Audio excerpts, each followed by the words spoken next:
mundo de hoy nos ha enseñado que es necesario estar preparados para el cambio. El cambio es movimiento, el movimiento es vida. La vida es la que nos empuja hacia la excelencia en salud al servicio de la comunidad. En el transcurso de 4 décadas, nos hemos consolidado como referente en la prestación de servicios de alta complejidad. Para alcanzar nuestras metas, sustentamos nuestro trabajo en 4 pilares: la excelencia en la atención, la docencia, la investigación e innovación y la responsabilidad social.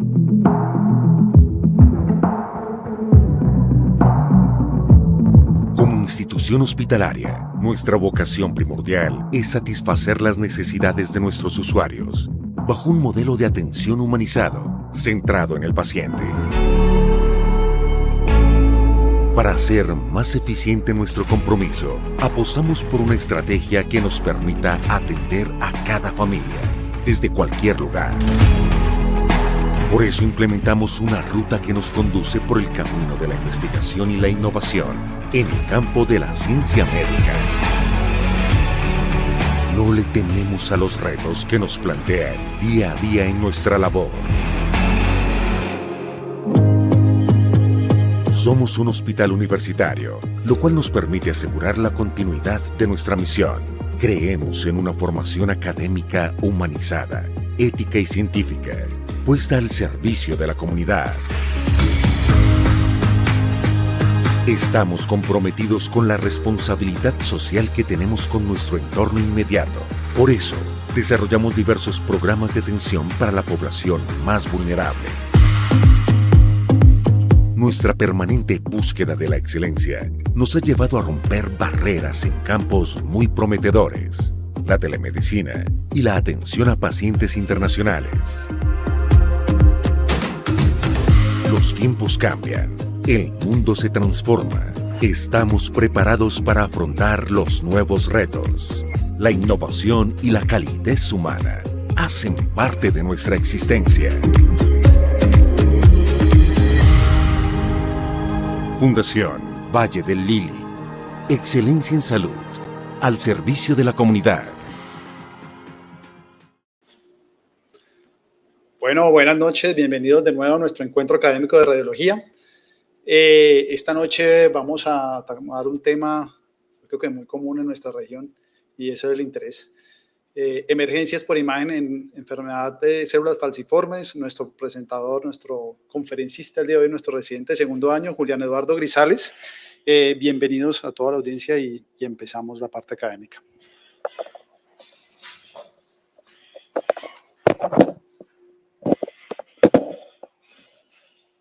Bueno, muchas gracias al doctor Rengifo por su amable presentación. El día de hoy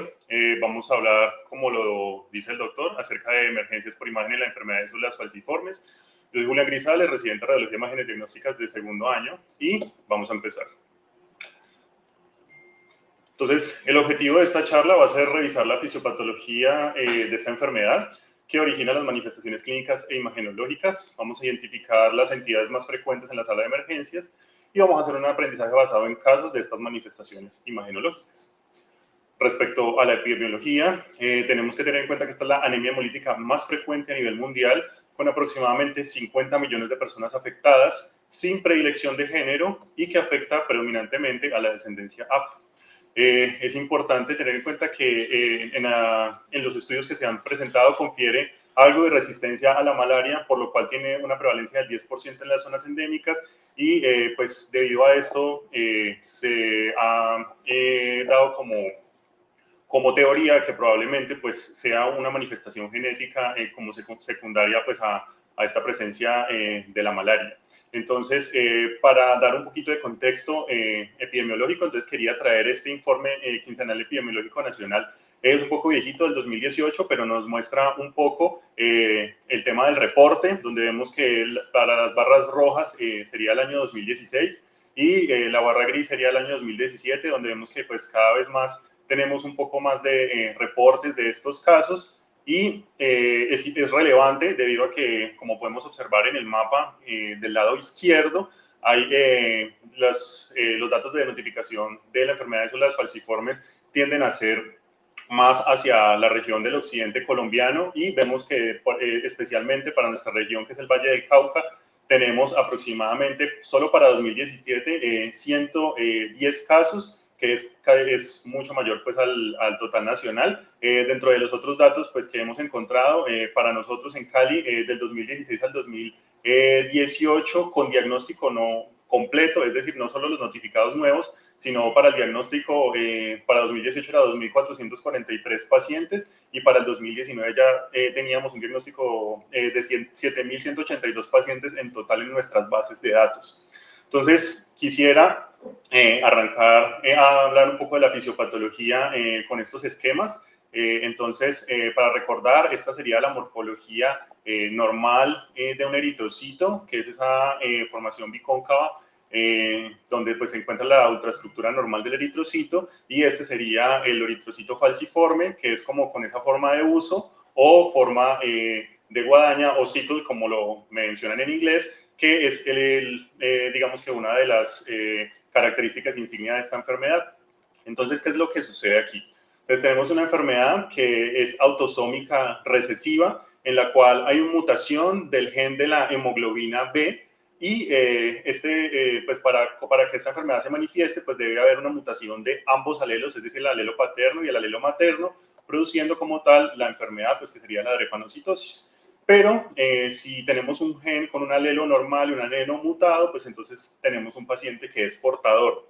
Es importante que estos pacientes portadores,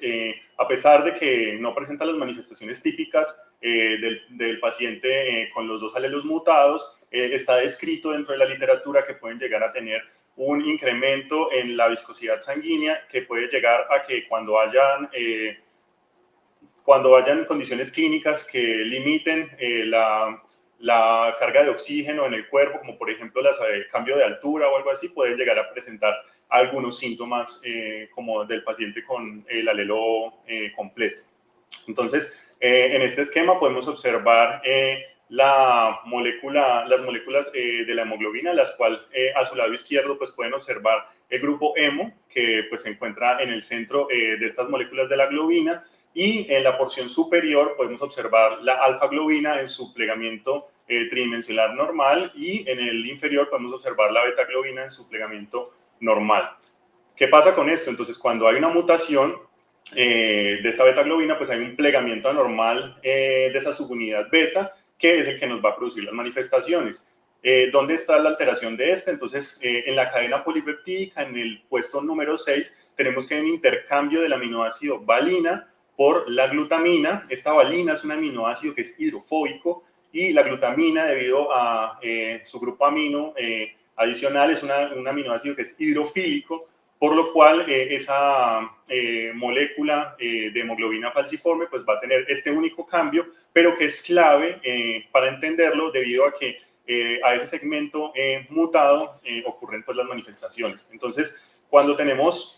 esa hemoglobina falciforme en configuración de oxihemoglobina, ella presenta un plegamiento, como lo vemos aquí al lado izquierdo, que es relativamente normal, y puede llegar a producir pues como el acarreamiento de esas moléculas de oxígeno a través de los vasos. Sin embargo, cuando ya en los capilares más distales y en los sitios de bajo flujo pierde esa molécula de oxígeno para entregarla al tejido, cambia la configuración tridimensional de esa beta-globina mutada, produciendo así este subgrupo que podemos ver en la parte inferior, que es una alteración en el plegamiento. ¿Y por qué es importante esto? Porque debido pues a esa configuración tridimensional, entonces esa molécula de hemoglobina puede ligarse a otras moléculas de hemoglobina, haciendo así una cadena polipeptídica de estas cadenas de hemoglobina, y finalmente produciendo filamentos que van a alterar esa morfología del eritrocito y van a darle su morfología falciforme, como lo vimos en la parte inicial. Entonces, ¿cuál es el trasfondo de esto? Entonces, ese eritrocito que va a tomar esa forma, esa morfología falciforme, va a ir rotando entre la morfología falciforme y su morfología usual en múltiples ciclos, produciendo una debilidad en la membrana celular del mismo. Y eso va a producir hemólisis intravascular,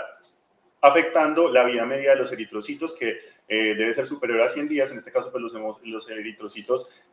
falciformes pueden llegar a vivir incluso 10 a 20 días debido a esa alteración en la membrana celular, y esa hemólisis intravascular, pues entonces produce pues que los productos intracelulares de ese eritrocito salgan al espacio endovascular y sean captados por las moléculas de aptoglobina. Estas moléculas de aptoglobina pues van a ir a llevarlas al hígado y produce pues efectivamente una lisis y un reciclaje de las mismas para un reciclaje como tal, y pues produce lo que es la hiperbilirubinemia, la anemia y todas las otras manifestaciones que son debido a la degradación de este eritrocito. En esta placa histológica podemos observar algunos eritrocitos con esa morfología falciforme, y podemos observar otros hallazgos secundarios, como lo son estos cuerpos de inclusión que se observan dentro de los eritrocitos, que corresponden a los cuerpos de Howell-Jolly, que pues son otro de los marcadores de esta patología. Entonces, ¿qué pasa con estos eritrocitos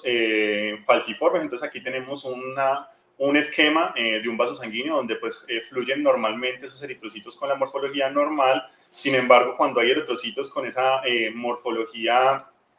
falciforme, entonces tienden a aglomerarse en los vasos sanguíneos y empezar a producir oclusión vascular, que es lo que nos da las manifestaciones típicas de la enfermedad. Adicionalmente, debido a esta oclusión vascular, pues empieza a producirse inflamación endotelial, disminución en la regulación del óxido nítrico de los vasos, que disminuye la vasodilatación y el flujo, y también pues eso incrementa la situación plaquetaria, lo cual pues produce los coágulos y trombos que van a llevar a las manifestaciones clínicas. Entonces, este gráfico quería presentárselos para tener en cuenta el por qué los niños menores de 6 meses de vida no presentan manifestaciones típicas aún de la anemia de células falciformes, y esto es debido al factor protector de la hemoglobina fetal. En las primeras semanas de la vida prenatal se empiezan a producir estos precursores que están en el cromosoma 16 y 11, que es la hemoglobina sigma, epsilon y gamma. Como podemos ver en el gráfico, ellas incrementan en las primeras semanas de vida y de vida prenatal, produciéndose en el saco vitelino y en el hígado, y posteriormente, cuando hay un switch de la producción de sangre hacia la médula ósea, empieza a activarse el gen del cromosoma 11 para esa o subunidad beta de la hemoglobina. Y esto ocurre aproximadamente en un trasfondo donde hay la caída de la hemoglobina gamma y el ascenso de la hemoglobina beta a los 6 meses de vida. Por lo cual, los niños generalmente menores a 6 meses no van a presentar usualmente manifestaciones de esta anemia de células falciformes. Para el diagnóstico, entonces, vamos a requerir dos laboratorios, que sería el cuadro hemático y un patrón electroforético.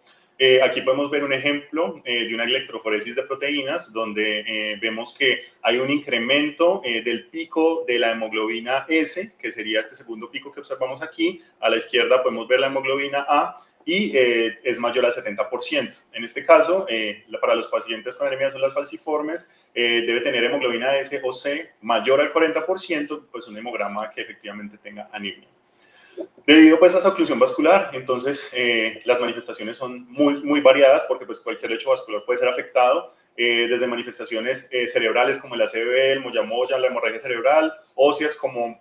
la osteomielitis o la hematopoiesis extramedular, la hepatomegalia, cirrosis, el síndrome torácico agudo, en el corazón cardiomegalia, insuficiencia cardíaca, el secuestro esplénico, y pues desde hasta inclusive pues alteraciones como el priapismo o la atrofia testicular. En este caso, como pues observamos, la gama de manifestaciones es bastante amplia, entonces nos vamos a centrar en estos diagnósticos que marcamos en el recuadro amarillo. Entonces, como primer caso, quería mostrarles esta placa de cadera de un niño de 17 años en una proyección AP y lateral, donde vemos pues, que el paciente presentaba dolor de cadera izquierda y limitación funcional. Y si observamos esos signos indirectos, podemos observar que hay un velamiento de esos planos grasos, por ejemplo, como del plano graso glúteo y del obturador del lado izquierdo sin una alteración muy específica en la morfología de esa cabeza femoral izquierda, y debido a esto entonces al paciente se le solicitó una resonancia magnética. En este caso vemos esta resonancia magnética con secuencias sensibles al líquido, donde vemos una reconstrucción axial y una reconstrucción coronal, y vemos comparativamente con el lado derecho pues que hay un incremento en el líquido articular compatible con derrame y un aumento en la intensidad de señal de la médula ósea de esa cabeza femoral izquierda comparada pues con el lado derecho, que lo podemos ver en mejor medida en la imagen coronal. Aquí un acercamiento donde vemos efectivamente ese edema y ese derrame articular, y cuando nos vamos a ver la imagen coronal potenciada en T1 post-contraste, vemos efectivamente esa asimetría en el realce de esas cabezas femorales, teniendo esa cabeza femoral derecha con un realce normal y la izquierda con un hiporrealce completo, incluso de cuello femoral, que es compatible con una osteonecrosis. Entonces, esto se debe a que hay un incremento en la producción de reticulocitos de la médula ósea, tratando de suplir esa anemia crónica que se presenta en estos pacientes, y debido a la expansión hay una aglomeración de los eritrocitos en esta médula y una hipoxia tisular e isquemia. Entonces, esto es más común generalmente en esas cavidades medulares y en las epífisis óseas y las zonas que cargan peso, como por ejemplo las caderas, y puede producirse también hemorragia subperióstica. Generalmente también la podemos observar en las vértebras, observando infartos de esa porción central de las vértebras con pérdida de su altura en el tercio medio, que configura vértebras en H o en torre, y pues esto se va a manifestar como dolor articular y limitación funcional. Aproximadamente entre los datos que revisamos, el 50% de los pacientes a los 35 años ya van a presentar algún tipo de osteonecrosis, y como factor protector específico, pues ese aporte nutricional sinovial a las epífisis, que aún son cartilaginosas en los niños, pues los protegen parcialmente de esta osteonecrosis, pero pues a los pacientes que ya tienen el cierre de las epífisis, pues puede llegar a presentarlo. Usualmente requiere manejo conservador, pero puede llegar a requerir reemplazo articular. Y para ilustrar cómo se ven esas vértebras en H, entonces vemos aquí esta resonancia magnética. Estas dos imágenes de la izquierda son unas reconstrucciones sagitales potenciadas en T2 con supresión grasa, y en el lado derecho vemos unas secuencias post-contraste donde vemos esa morfología en H de las vértebras y ese cambio en la intensidad de señal de esa médula ósea, pues compatibles con esa crisis de lumbar agudo, un paciente de 20 años pues que presentaba efectivamente esa osteonecrosis vertebral con ese colapso de los platillos. Vemos este otro caso, un paciente de 18 años de edad que tiene un dolor en el miembro inferior izquierdo con fiebre y limitación funcional. El paciente también mencionaba que presentaba una molestia discreta en el miembro inferior derecho, pero la crisis de dolor agudo era del lado izquierdo. Se le tomó esta radiografía de fémur, donde vemos esta proyección AP y lateral, y vemos que pues, en la cortical ósea no hay un cambio específico o significativo, más que un edema importante de los tejidos blandos, donde casi no alcanzamos a ver ese plano graso alrededor del hueso, y que cuando, pues debido a esto, pues entonces, como es un paciente de alto riesgo, se le solicitó una resonancia magnética, en la cual podemos observar aquí estos cortes, estas reconstrucciones axiales en la parte superior, en la secuencia pues, sensible al líquido, y la parte inferior, pues una secuencia post-contraste, donde observamos esa heterogeneidad en la intensidad de señal de la médula ósea, pero sí nos llama la atención de que es de manera bilateral, y alrededor de ese periósteo del miembro inferior izquierdo, de ese fémur, vemos que hay una colección hiperintensa con una pared hipointensa en esta secuencia, y con mucho edema de la región de los tejidos blandos adyacentes y de los músculos, y que en la secuencia post-contraste vemos que hay un realce importante de esa cápsula, y que la colección es hipointensa con todo ese edema de los tejidos blandos, y nuevamente vemos que esa intensidad de señal no es la normal a la que nosotros estamos acostumbrados, y cuando hacemos esta reconstrucción coronal observamos que efectivamente esa intensidad de señal de la médula ósea de manera bilateral se encuentra alterada, pero observamos que esa colección perióstica se extiende a lo largo de la diáfisis femoral izquierda, y también observamos que tiene una colección de paredes realzantes en esta secuencia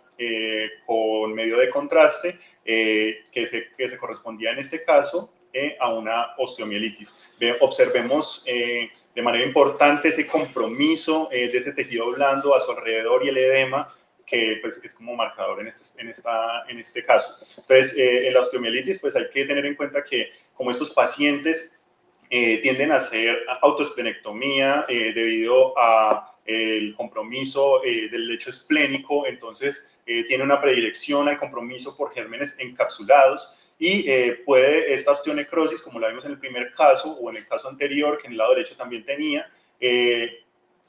puede funcionar como lecho para la producción de la infección. Entonces, esos pacientes suelen tener un margen diferente al de las personas pues, que no tienen esta patología, que generalmente suelen ser más afectados por el estafilococo. En este caso, el 70% de los casos suele ser por enterobacterias y solo el 17% de los casos suele ser por estafilococo. Entonces, quería traerles este cuadrito comparativo donde vemos que las características de la osteonecrosis y las características de la osteomielitis. En este caso, en la osteonecrosis, estoy hablando de la resonancia magnética, suele tener eso, como vimos en la imagen inicial, esa ausencia del realce y esa simetría con respecto al contralateral. En cambio, en la osteomielitis pues tenemos el realce intenso de esa cápsula y ese periósteo que se encuentra inflamado pues por los cambios infecciosos. En la osteonecrosis usualmente se limita la estructura ósea, pero en cambio en la osteomielitis pues hay un compromiso amplio de esos tejidos blandos adyacentes, como lo observamos. En la osteonecrosis podemos tener ese derrame articular, como lo vimos en ese primer caso, pero en la osteomielitis si hay compromiso de esa cápsula articular puede haber un mayor derrame y puede inclusive también complicarse con artritis séptica. En la osteonecrosis puede haber colecciones hemorrágicas, sin embargo, pues en la osteomielitis hay colecciones infecciosas. Estas colecciones hemorrágicas se ven a esa necrosis ósea de la cortical que pues produce finalmente hemorragia y que es finalmente contenida pues por ese periósteo y ahí donde vemos esas colecciones hemorrágicas. Y en la osteonecrosis usualmente pues ese compromiso es unifocal por la pérdida de flujo en ese segmento, mientras que en la osteomielitis pues depende del compromiso del paciente, pues puede llegar a tener un compromiso más extenso. Pasando entonces al síndrome torácico agudo, que es clave en estos pacientes, tenemos un paciente de solo 20 años de edad con un dolor torácico de presentación aguda y disnea y de saturación, que le tomaron esta angiotac de vasos pulmonares, donde observamos esas arterias pulmonares pues, más hiperdensas en esta reconstrucción coronal y vemos ese defecto de llenado central de este vaso para el lóbulo inferior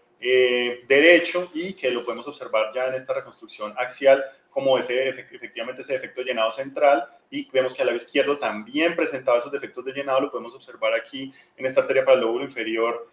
izquierdo, y vemos que se configura el signo de la carrilera y el signo de la mentapolo como signos de que hay algún contenido dentro de esos vasos. Aquí vemos una reconstrucción coronal más posterior, donde evidentemente vemos esa imagen allí y vemos en esta ventana de tejidos blandos en una reconstrucción sagital cómo empieza en ese territorio vascular a haber este incremento en la densidad de ese pulmón, pues compatible con un infarto pulmonar en un paciente con un tromboembolismo pulmonar multisegmentario. Entonces, se considera que efectivamente la enfermedad de células falciformes es un estado procoagulante por incremento en la viscosidad sanguínea, adicionalmente a ese incremento de la citoadhesión de esos eritrocitos que va a producir pues esos coágulos, y tienen hasta